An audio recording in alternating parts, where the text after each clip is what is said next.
Hi my talented chefs. Welcome to Recipe Specialty, where we show you how to make a variety of recipes from eggs to eggceptional. In this video I'm going to explore how to make waffle fries. What I use to prepare this dish is a bunch of potatoes, olive oil, and salt.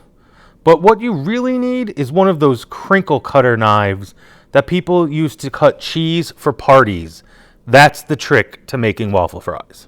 With that said, let's start cooking. First off, wash and dry your potatoes. I'm not a fan of peeling potatoes. I think I have PTSD from doing it way too many times while working in the food service industry. But if you would like to peel it, be my guest. Then take your crinkle cutter and cut off the end of the potato.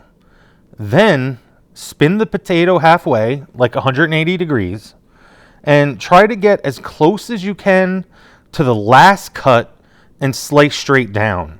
It'll be a cross cut of sorts.